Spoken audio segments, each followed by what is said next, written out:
फरमाते हैं कि मैं ना मजदूर लेने गया, बगदाद के चौक में मजदूर बैठे होते थे, तो मेरी उन मजदूरों में से ना एक नौजवान बच्चे पे नजर पड़ी।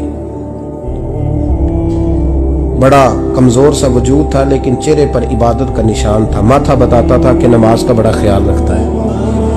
मैं उसके करीब गया। चेहरे भी बड़ा कुछ बताते हैं ना, चेहरों में भी बड़ी रानाई होती है। फरमाते हैं मैं करीब गया, मैंने उसको कहा बेटे मजदूरी करोगे? तो कहने लगा मजदूरों में बैठा हूं तो हुजूर मजदूरी के लिए ही तो बैठा हूं। तो मैंने कहा कि चलो फिर। कहने लगा नहीं मेरी कुछ शर्तें। मैंने कहा बताओ? कहने लगा पहली शर्त यह है कि लोग 4 दिनार दिहाड़ी लेते हैं, मैं 3 दिनार लूंगा। मैंने कहा यार बे तो बड़ी बेहतरीन है, बाकी भी इस तरह की रख ले। उसने कहा हुजूर दूसरी शर्त यह है कि मैं आपकी मुकम्मल बात मानूंगा, लेकिन जब अजान हो जाएगी फिर आपकी नहीं सुनूंगा। तीसरी बात उसने ये की कि हुजूर मैं आपके घर में काम करूंगा पर आपके किसी सवाल का जवाब नहीं दूंगा। कहते मैंने कहा यार तू बड़ा अजीब है, शर्तें तो मालिकों की होती हैं। कहने लगा जी बहरहाल मैं शर्तें लगा के जाता हूँ। फरमाते मैं उसे घर ले आया, काम मैंने उसको बताया, तो जो काम मजदूर सारे दिन में करता है ना उसने 2 घंटे में ही कर दिया। हमारे मजदूर सिगरेट पीने में भी तो आधा घंटा लगाते हैं, वो चाय पीने जाए तो पौना घंटा वहां। उनको भी तो दयानतदारी करनी चाहिए कि नहीं करनी चाहिए? मुआहदा किया है ना जी, तो पूरा उतरना चाहिए ना। कहते 2 घंटे में। अब काम जब बंदा शुरू कराता है तो काम और निकल आता है। कहते काम मैंने उसको और बता दिया, वो करने लगा। उसने मिट्टी निकाल के रखी थी बाहर रास्ते में, तो अजान हो गई जोर की। उसने वहीं कुदाल छोड़ी कही और चलने लगा। तो मेरा बेटा कहने लगा इसको जरा बराबर कर दो। कहने लगे चुप कर जा, तेरे बाप से बात हुई थी, जब अजान होती है तो मैं किसी और की नहीं सुनता, सिर्फ अल्लाह रसूल की सुनता हूँ। कहते मस्जिद चला गया, नमाज पढ़ के आया तो दोपहर का वक्त था। मेरी बीबी कहने लगी इसको को खाना खा ले।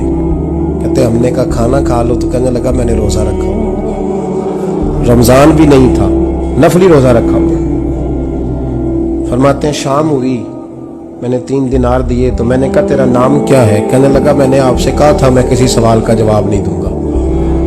तो वो चला गया। अगले दिन मैं फिर लेने गया उसे, काम कुछ और निकल आए, तो लोगों ने बताया वो सिर्फ हफ्ते वाले दिन आता है।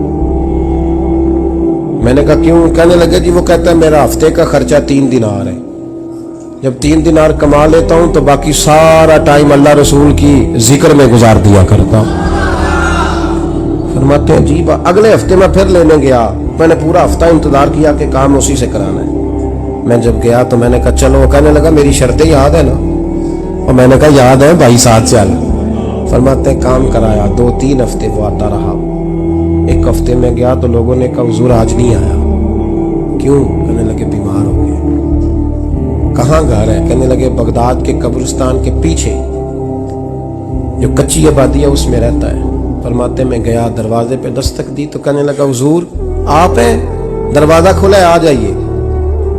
फरमाते मैं अंदर गया तो मैंने कहा तुम्हें कैसे पता चला मैं आया हूँ? कहने लगा हुजूर अल्लाह वाले हो, आप नहीं आना था, वरना अमीर तो गरीबों का पता लेने कोई नहीं आते।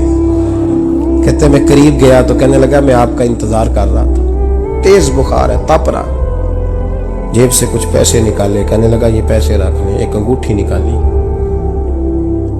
कहने लगा हुजूर आज रात को मेरा इंतकाल हो जाएगा, इन पैसों का कफन खरीद के सुबह जनाजा पढ़ के मुझे दफन कर देना, और जब दफन करो तो ये अंगूठी लेके असर के बाद हारून रशीद के पास जाना।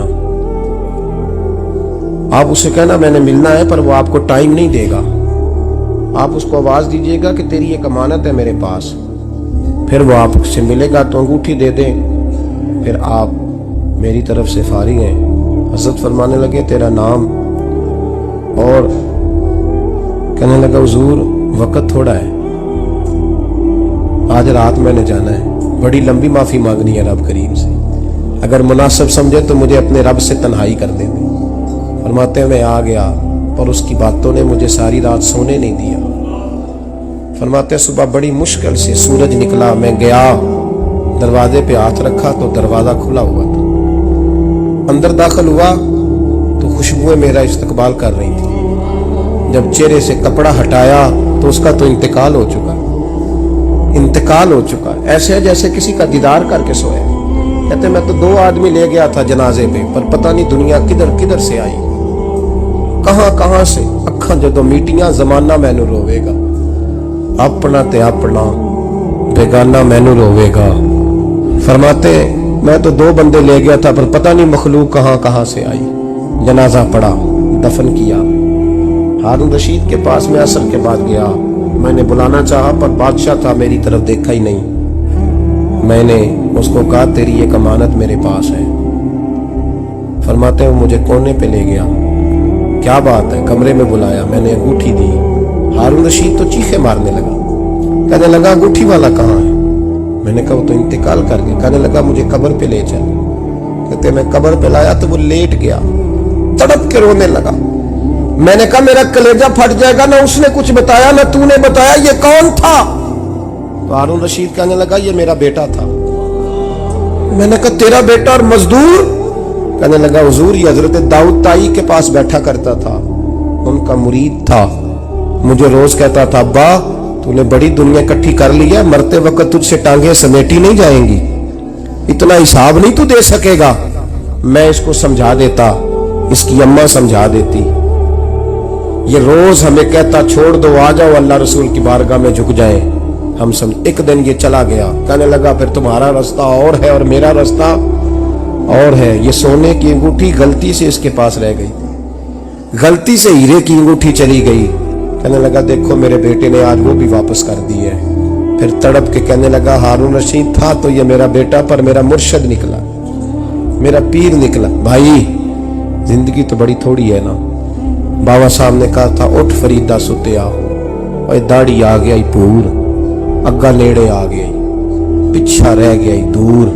उठ फरीदा सुते आ, खलकत वेखन जा, मते कोई मिल जाई बख्शिया ते तू ही बख्शिया जा। उठ फरीदा सुत्या, झाड़ू दे मसीत, तू सुते रब जागदा, तेरी डाडे नाल परीत।